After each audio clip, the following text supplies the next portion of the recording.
Kausapin po natin ngayon Pasig City Representative Roman Romulo. Siya po ang chairman ng House Committee on Basic Education and Culture. Congressman Roman, magandang gabi po sa inyo at maraming salamat po sa oras. Yes, magandang gabi, Pinky, and to all listeners and viewers. Good evening po sa ating lahat. Ang presidente na pong nagsabi, palpak daw ang K-12 curriculum. Ano pong masasabi niyo dito? Well, Pinky, sa House of Representatives, we share the same sentiments as the President and many Filipino families. In fact, sa amin, Pinky, we have already passed on third and final reading yung Education Pathways Bill, which aims to reform the K-12 curriculum. Kasi nakita natin talaga yung pinangako, yung commitment ng 2013 nung pinasa yung batas na job ready for quality jobs ang grade 12 students, hindi nagkatotoo. Ang preference talaga, Pinky, di ba, ng mga industriya, in fact, are college graduates pa rin.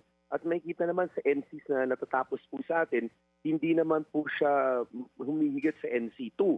Ang sabi rin ng 2013, college ready. Pero inamin po sa committee meeting namin ng CHED itself, marami po na mga colleges ang may bridging program. So alam natin na talagang medyo palpak talaga yung curriculum ng K-12. Kaya tapos po, Pinky, napasa na po namin yung amendment namin to the K-12 law. And sa palagay niyo po, bakit naging palpak?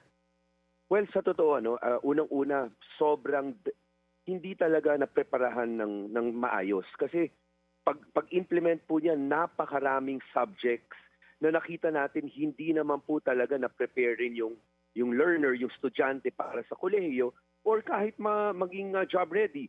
Ngayon po kasalukuyan sa 11 and 12, you have 31 subjects that are required of our grades 11 and 12 students. 15 core, 16 electives. Pero sabi nga ng CHED, may bridging programs pa. In fact, Pinky, ang totoo niyan, meron pang mga colleges na pag hindi tama ang strand na napili mo, hindi ka makaka-enroll dun sa particular courses o programs nila. Kaya nakikita natin talagang palpak po talaga. And it's because masyado pong congested, hindi pinag-isipan ng mabuti yung curriculum. Kaya it's high time to reform the K-12. Yung pong matagal na nating pinag-uusapan, Congressman Roman, ito pong, sabi niyo nga, sa mababang grade pa lang, dapat mag-concentrate sa read, hindi ho ba? Dahil nga na pag-iiwanan na tayo. Bakit ho kaya hindi tayo natututo dito sa napakadaming subjects na kailangang aralin ng mga estudyante mula po sa kanilang, sa grade 1 pa lang, and then hanggang ngayon into grade 11 and 12? Alam mo, Pinky, talagang yan ang tinatanong ng lahat. And sa tingin ko lang po, sa totoo, alam naman natin lahat magaling talaga ang Pilipino. Ang bilis nga matuto.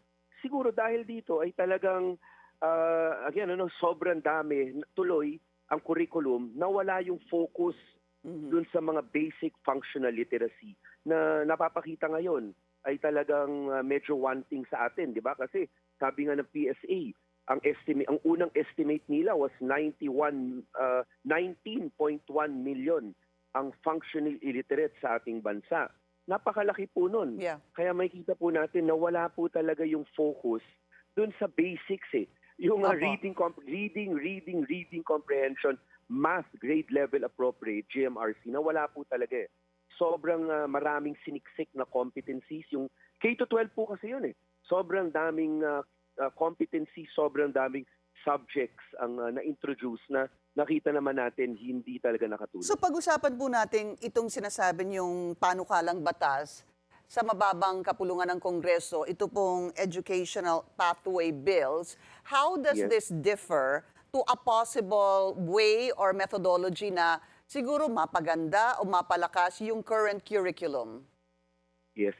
Unang-una, Pinky, sinabi natin dito sa panukalang batas na ito na itigil na po natin yung tracks and yung strands.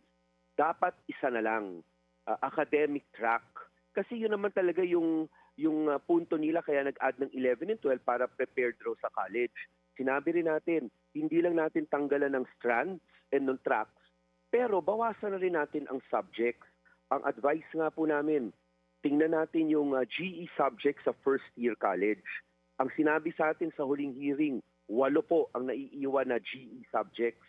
sabi namin, kopyahin na lang yan o ibaba na lang po yan para yun na lang ang ituro. Yung 8 GE subjects sa college. Kasi college subject siya. Pag pumasa ka niyon, college ready ka. In fact, ngayon Pinky, lumalalim na yung pag-uusap dyan dahil sinasabi ng CHED, willing naman silang i-let go ang 7 or 8 subjects na ito.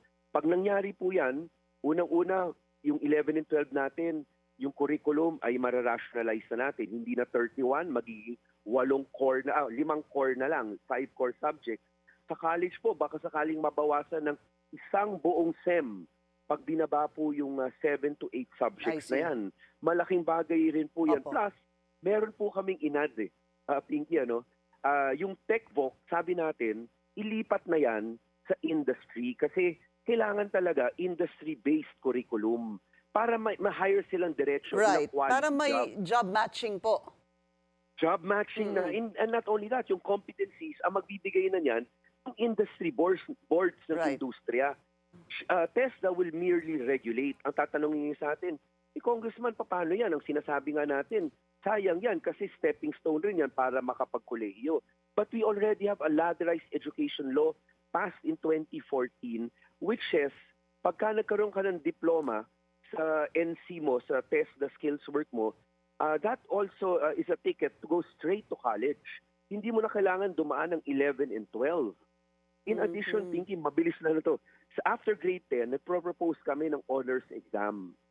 If you pass that honors exam, you're exempted from grades 11 and 12. You can Diretso go ka na sa straight college.